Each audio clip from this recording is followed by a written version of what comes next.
Hello and welcome to Something Who podcast. And today, something a bit different for you. I'm talking with Elizabeth Morton, who's an actor and also writer. So hello, Elizabeth. Nice to be with you, Richard. Hello. Yeah, so I mean, the reason we're talking to you, I suppose, is twofold. I mean, it's to talk about your writing and to get into some of that.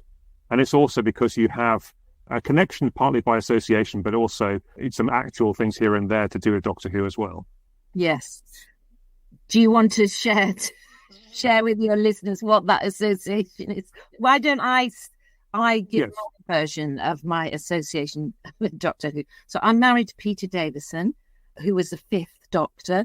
Also, this is complicated even now for me. So I am the stepmother-in-law of David Tennant because David married my stepdaughter, Georgia. I'm also mum of Louis and Joel. They're both actors. Louis most recently was in a series called Vikings and Paul Dark. Joel is more of a musician, but he's been in Big Finish Audio, Survivors, the Doctor Who story. So that's my kind of immediate connections. But of course, the connections go further because just in terms of, we know Sue Virtue and Stephen Moffat because our two boys grew up with their two boys. Right. Interesting Doctor Who little kind of trivia is that Peter's real name is Moffat, and Peter was working with Sue producing something, and the boys were quite little, and so we met them for the first time. And Sue and Stephen, who this was before Doctor Who, I think it was before it had come back, but we have a Louis Moffat because that's Peter's real name, and we have a Joel Moffat, and they have a Louis Moffat and Joshua Moffat, and the boys became quite friendly, and we would, they grew up together a bit, and it's sometimes confusing. Well, it's been very confusing for the boys with the Louis Moffats, Joshua and Joel Moffat, but occasionally people will slightly muddle up Sue Virtue, Sue Moffat, and of course I'm Mrs. Moffat as well. We're both Mrs. Moffat, and this is all sort of Doctor Who fun. Yeah, so there are many connections, and of course when I met Peter, Doctor Who was off the air, but he was working with someone called Bill Baggs. Do you know who is big in the Doctor Who community? And that's when Peter first met Mark Gatiss, because Mark was very much involved because he was a Doctor Who fan, and then it was wonderful to see as time moves forward to see that they're now involved with Doctor Who, whereas we remember them as those very early days of doing comedy, League of Gentlemen. Yeah. I mean, I could go on and on with the strange connections and trivia, but here we are today. And yes, sometimes I think that my writing, when I met Peter, I was writing, but I often wonder if it's my sort of escape into my time-traveling world of my head to get away from all the sci-fi, which I love. But, I'm leaving that up to my boys. Two boys are very big Doctor Who fans, so they're interested in writing and various Doctor Who related projects. So not only have I got Peter, I've got the boys, and So I write historical fiction, romantic sagas, absolutely love it, absolutely love the research, writing about my background. I was born and brought up in Liverpool, so a lot of my family's stories, and it's a genre I love. So that's me. Yeah, so let's go back to the writing then. So was that always an ambition for you? Is that something you always wanted to be doing? I think it was an ambition without me quite realising it was an ambition, because when I was very young, I put a joke into a comic and it was published and it won a prize. And so I think back to what was the impulse I had to make me write something, put it in an envelope, send it off. There must have been something. Then I became an actor, and I loved being an actor, but it was very much, I think, part of the path that led me to writing, acting was very much a continuation of that journey. I hate to use the word journey, but, acting, not only does it give you the skills to be resilient in terms of rejection, which, as every writer knows, rejection is such a huge, huge thing. Yeah. just so much part of being a writer. And I think when you've been an actor, it just becomes part of your DNA. So you just keep going. So when people say, it's not quite right, or it's not, you just go, well, I've got another idea. Oh. So, yes, I think I have always written, but there was a time when I was acting that I wasn't quite putting down things on paper.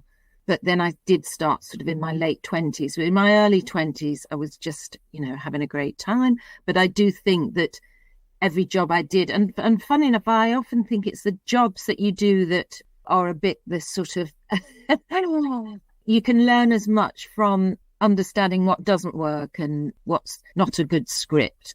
And then you occasionally, then you get a good script and you really understand as an actor how you can breathe life into that. And I think that's quite important as well, doing things that were kind of a bit more, I'm hesitating to say this, but, I had my, what we sort of call in the acting business, end of the pier moments. I had loads of end of the pier jobs, not literally end of the pier, but, jobs.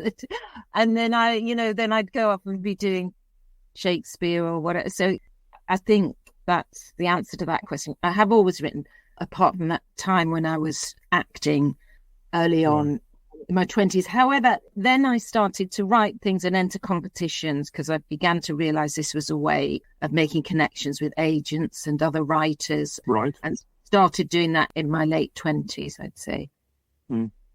Yeah, I mean, the thing you were saying about, learning from bad writing, I mean, I guess it's true generally when you do work that you learn from seeing how people do things badly.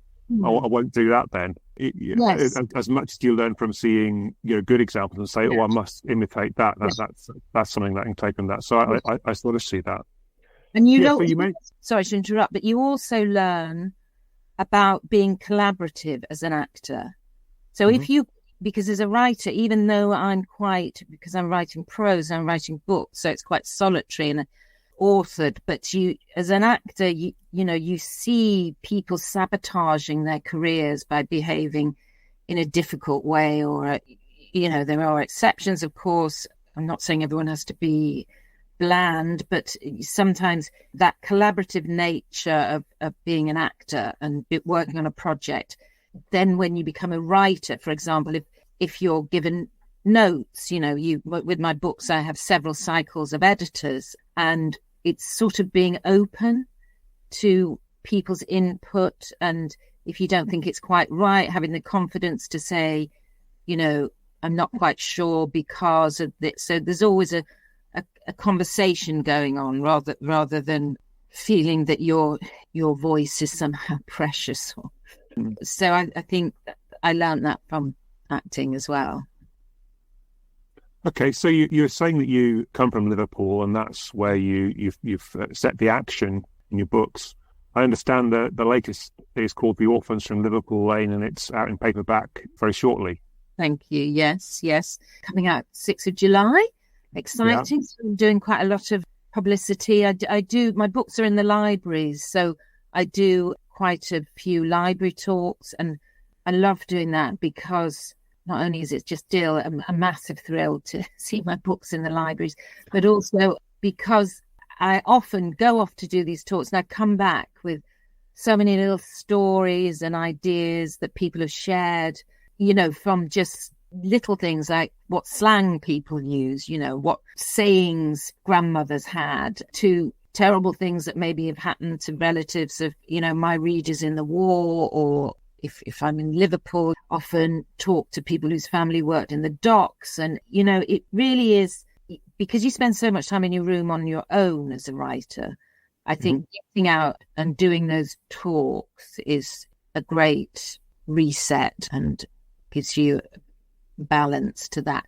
What can be quite lonely and stamina wise, you have to keep at it, especially my genre where I'm writing a book a year. So that sort of working every day, writing every day is very important, because you can very quickly suddenly go, oh, I've got 2 months to deliver a book.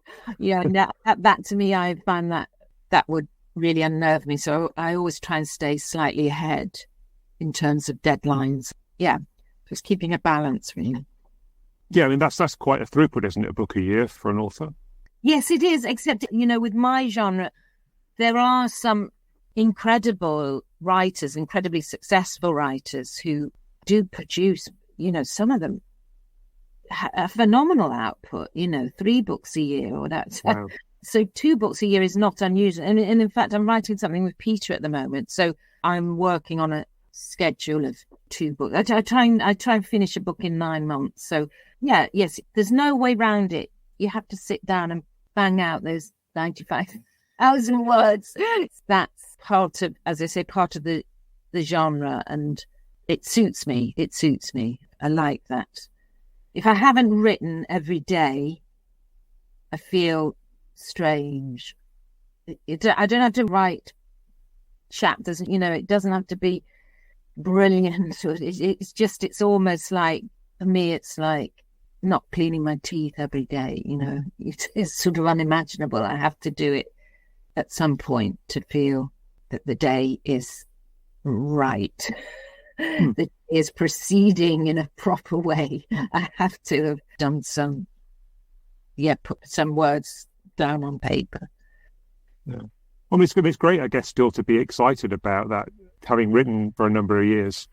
It's easy to get into a job or a way of doing things that just becomes routine, but to still have the enthusiasm is important, isn't it? Yes. I mean, I can't ever imagine that happening to me with books, but who knows? But at the moment, I've got plenty of ideas that I want to write about, new stories, new ideas. So again, with the genre of historical fiction, saga, you're generally writing about one family. So every family has a different dynamic. Every family is different, especially if there's again, saga, the sort of definition of a saga is they're generally set in a historical, so set in a period, 1970s before. I can't quite believe 1970s is considered historical now. As I remember from 1970s, but it is. Yeah. We're generally talking about the period before, and you have a heroine, and she will be facing challenges, societal challenges. That's very important for sagas. And then you've got the push and pull of the family. So, I mean, every different person is going to have a different story. So I can't imagine running out of ideas. I suppose you have to keep writing them in a way that's fresh, so your readers don't get bored. That's the thing, isn't it? Or think that you're repeating it. So it has to feel different. So I always choose a theme that, even though one book, there might be similar themes, I always try and have a kind of controlling historical event in each book that is very specific to the book. Okay. So that to me is, so the book before last, it was about, or one of the stories in it was about what happened to the Irish and Liverpool community after the outbreak of World War II. Right. And they had internment camps in Liverpool, unbelievably, which people didn't really know much about, or at least I didn't know much about it. No. And then there was an incident where a ship carrying Italian, Jewish, German people out to Canada sank. And again, it's a kind of little known story, but so that was that event for me. And in the book that I've written, I'm writing about what happened to children whose parents couldn't cope after the war. In my case, it's a family where the father comes back a couple of years after from a Japanese prisoner of war camp. And I was interested to write about the upheaval of an all-female household with a damaged man who the daughters don't know because they were too young, so in effect a stranger. And then about this phenomenon of orphans of the living, it was called, where children, instead of being taken into care, they were put into the version of care. They were put into the care of institutions like the Salvation Army and the church, and they were called orphans of the living. So their parents would be alive, but they would, the church would look after them and sadly on occasions they were sent these children were sent to places like Canada and Australia. So that's the, so as long as I can keep finding an event to write about, and that there are so many, I will. Yeah. Yeah, I mean, I'm originally from the north of England, but the other side of the Pennines, from Yorkshire. I mean, I can sort of hear a hint of a northern accent from you, but I guess the years of drama school might have pushed that out. Or drama school, yes. When I went to Guildhall, and when I went to drama school, it wasn't really fashionable to keep your accent.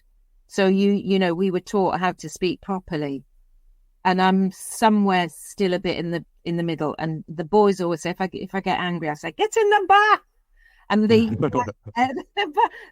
the bath and the grass will get it. Yes, it's definitely still there. And when I go up there doing my book stuff, I come back. So nice.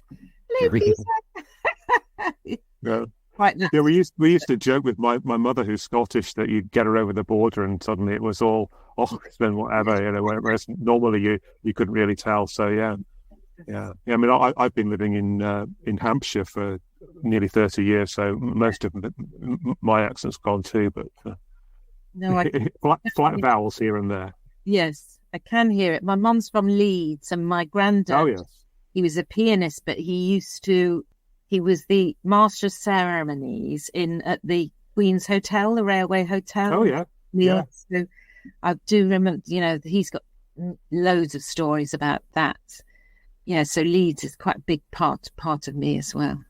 All right. Yeah, you used to go past it every day because I was at Leeds Grammar School. I used to get the train back home. So yeah, it was walked past Queen's Hotel quite a lot. Yeah. Yes. Well, I know it well. Okay, and there's a musical thing as well, I think, with you. I mean, I played in a brass band, and we used to go around working men's clubs from time to time when I was a boy. But I think you used to play musically in the clubs as well from time to time. I did. Well, I did. Growing up in Liverpool, I had this real kind of opposing forces, you could say. So my dad's family they are a great family. And like the crack, but they were quite religious. 10 kids. Yeah. We had a nun, we had a priest. My auntie was a nun. So it was very religious based. But my mum, her parents ran a dancing school, and my mum's brother became a violinist with the London Symphony Orchestra. My mum was a music teacher. So I had the kind of acting and the austerity of religion and that sort of push and pull.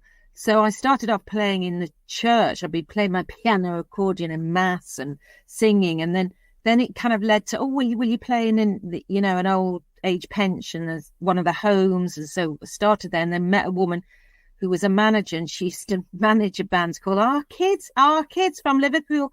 And I think they were an opportunity knocks, and she was going to make us famous. And so then the next thing I was kind of put into this world when I was 15, 16, of going around the clubs. And then with that group, and then when I went to drama school, it was the time when you needed an equity card, and it was very difficult to get an equity card these days. But someone said, you can get it through singing in the clubs. So I went back then on my own. I thought, I'll do this. So I found myself in Runcorn docks one evening, never forget it, with like a load of sailors had come off the ships, and I was there singing Country Roads, age 18, with these sailors and my dad at the back going, we've bitten off more than we could chew here. And I do write about that because I think the world had, there was, it was great. You got your dots, love. You'd have to bring your dots, your music, and you got your dots. Yeah. And so you'd have give them your dots, and you'd have the piano. Well, it was always an organ, like a zing, and then you'd have a drummer and whatever. I would have my piano accordion and my guitar, and there was be like belting out secondhand Rose and, in my Liverpool home, Carpenters, quite eclectic, but quite clubby. And I remember it was always a thing, if you did your first half, and nobody listened to you, and then, you'd come back, after the chicken in the basket and the bingo, and you'd come back, and if you could get them up dancing, that was always, you were like a great night and you're a big success. So then it was all about, little old wine drinking me and those kinds of songs. Yeah, God.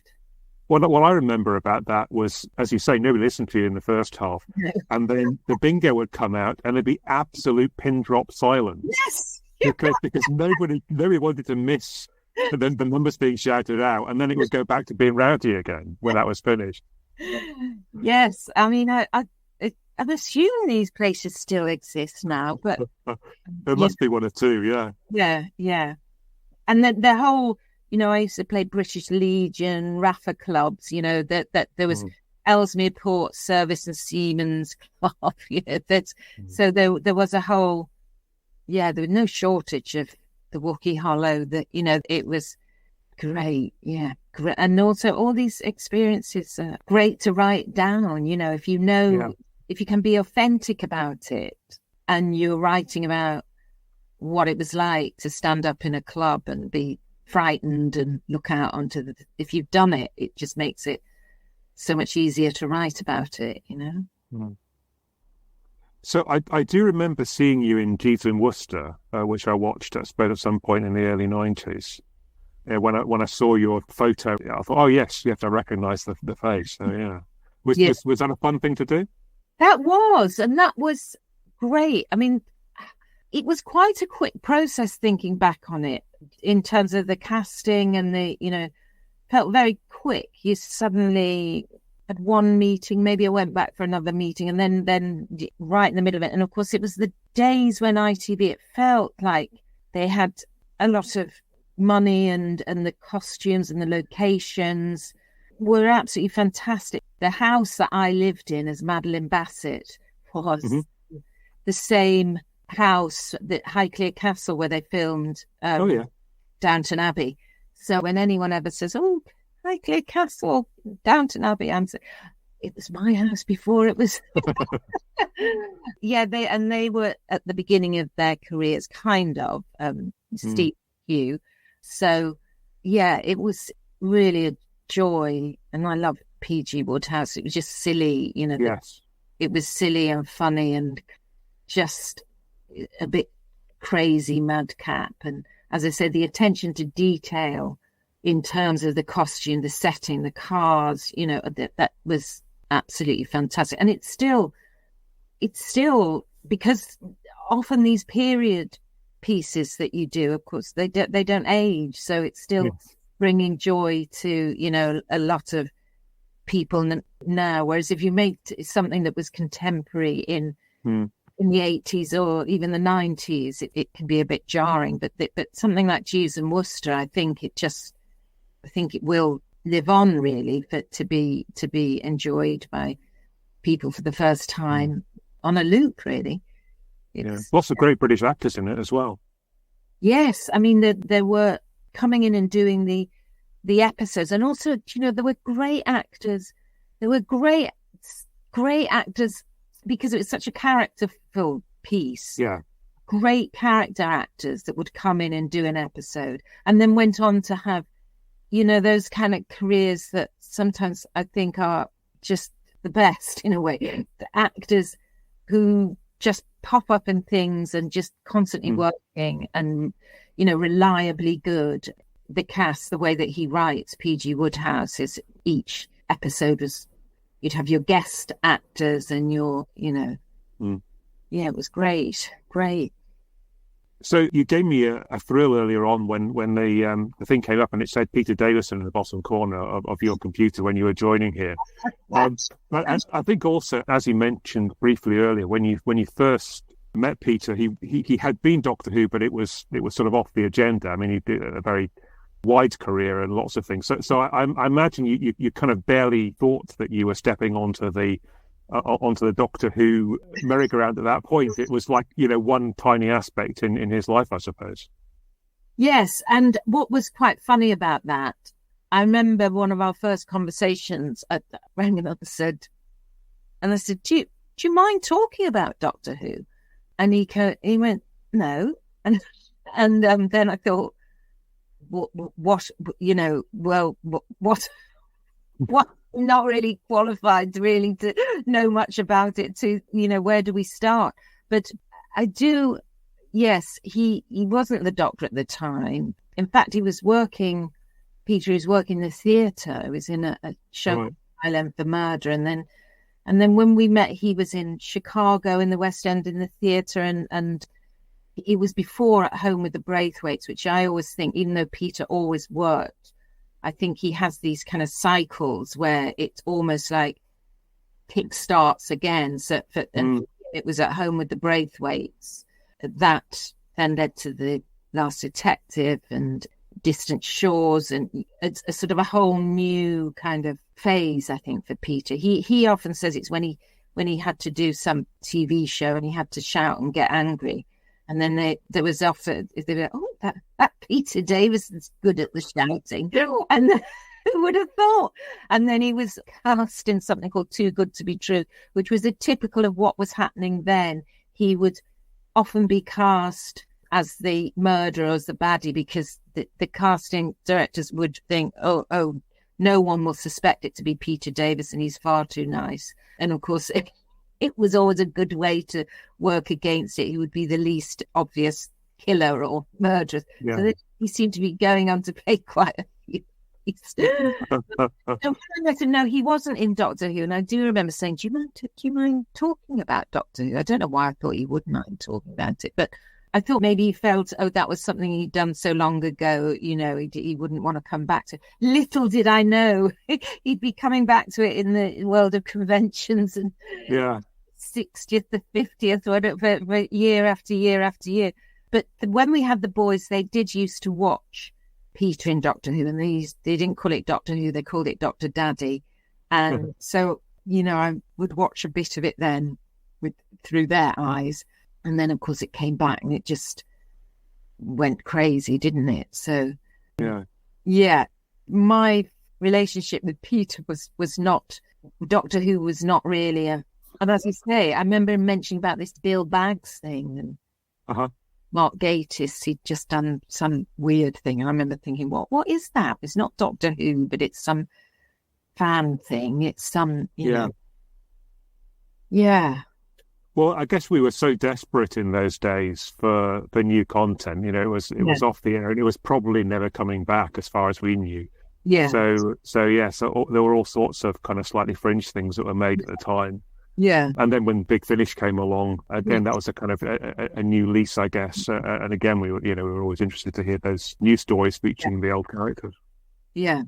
Yes, I remember that again being quite small and niche, and then seeing that grow and seeing the people they get in to do Big Finish now. I mean, that's that's incredible, really, because it wasn't like that in those days. It was sort of small but much loved right from the beginning. But now it's huge and very much part of the new Doctor Who. I still call it new, but it's very much part of the Doctor Who canon, the TV show now, isn't it? Yeah. I mean, those who've been around for a while also think of it as new, but you're right. It's very nearly 20 years, so it has been around for a wee while now.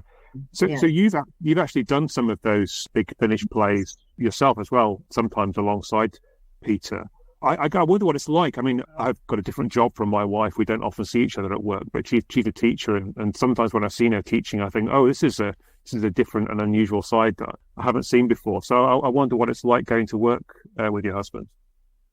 Well, initially it was kind of an accident. It was because somebody couldn't turn up in America, so they asked me. Peter volunteered me to read in with him, and then they would dub the actress's voiceover.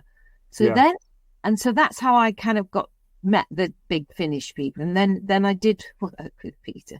I mean, it was fine. It was sort of initial at that point, because by then I was very much a writer and working as a writer. And I think Peter, that's what I did. And so I don't know because he didn't really know me as an actor, not, because as I say, I'd sort of was too busy with my writing career. It was taking over. So I don't know.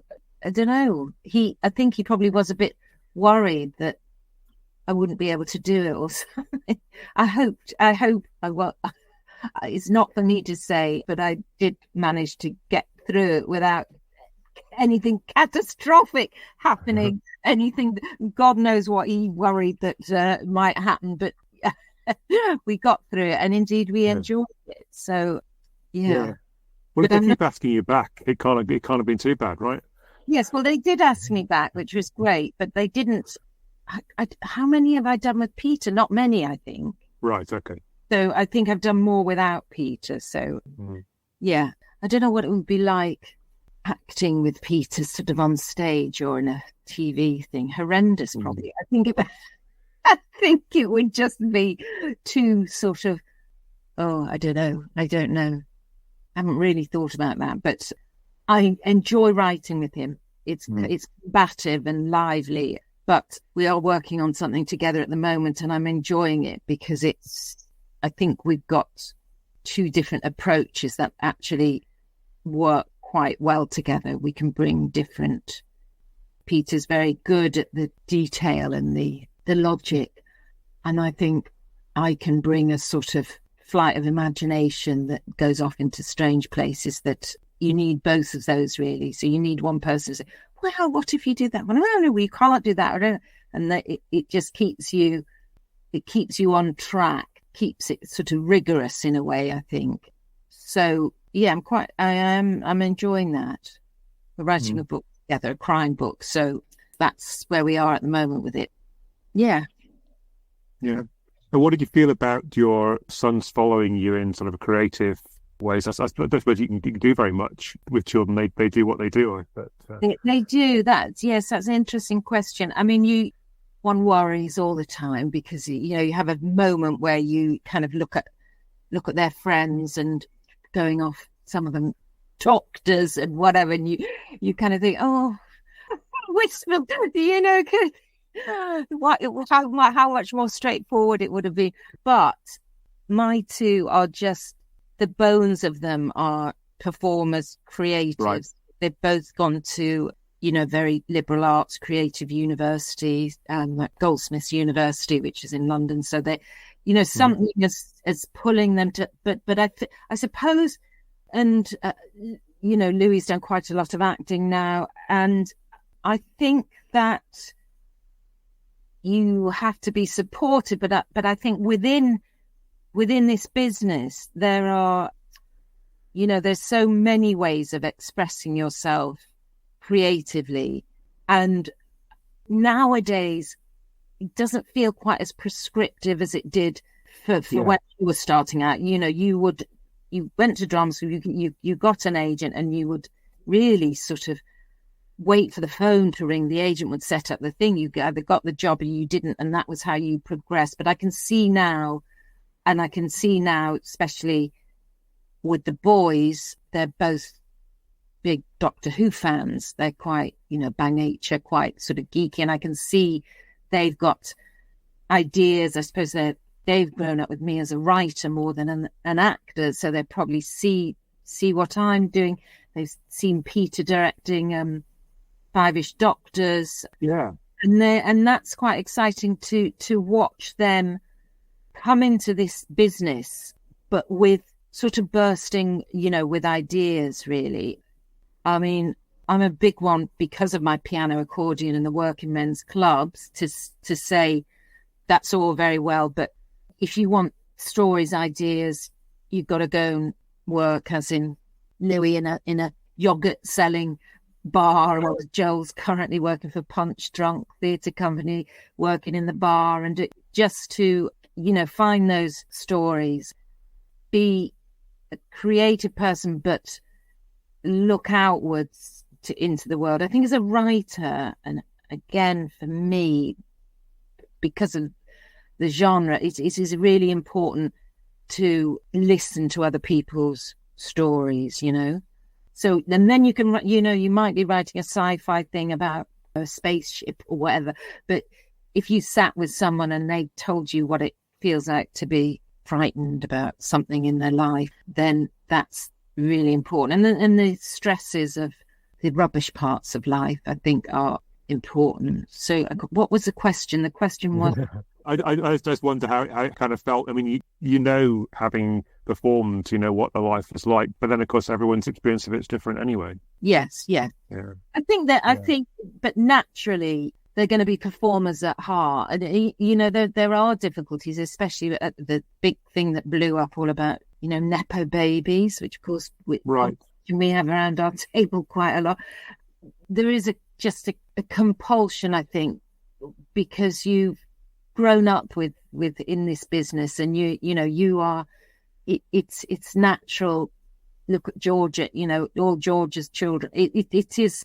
I would have loved a. I would have loved a doctor or or a lawyer or. Yeah. Well, I mean, the thing is, so the nepotism thing only gets you so far anyway. I mean, unless you've got real talent, it's not. It's really, yeah. Yes, absolutely. I mean, yes, you have to put in the work, and you have to, acknowledge it, but be seen to be enthusiastic and hard work. I mean, the thing about, as I say, writing in particular is, you don't have a writing career unless you sit down and do it. Nobody is going to do it for you. An idea, whilst it's existing in your head, it's nothing because you can't communicate it. So that you just have to sit down, make things, write things, to share. And I think that often sorts out the entitled from those who are genuinely born to inherit those genes that perhaps are a blessing and a curse at the same time.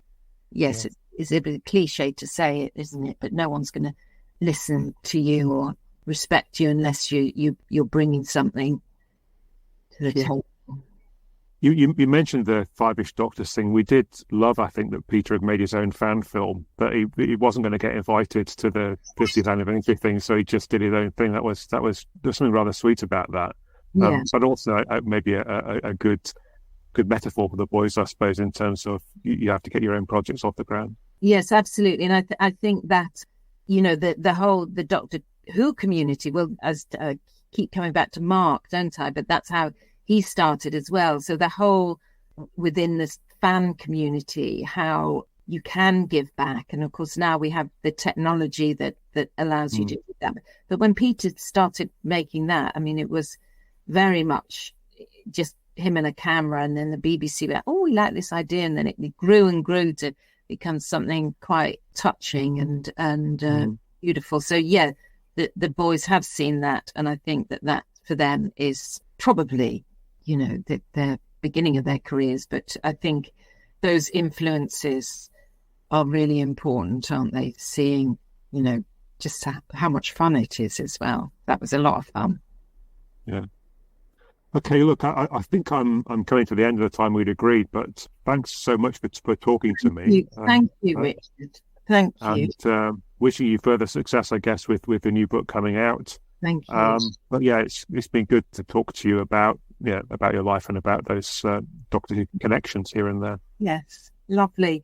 Thank you so much, and very best of luck with it. The Doctor Who, I'll still be in my room writing my sagas, and Doctor Who and still will be continuing to occupy our lives for many, many, many years to come, and generations, our generations, our children's children, one would hope. Thank you very much. Thanks, Richard. Thanks for the time. Yeah, see you again. Bye-bye. Cheers. Bye.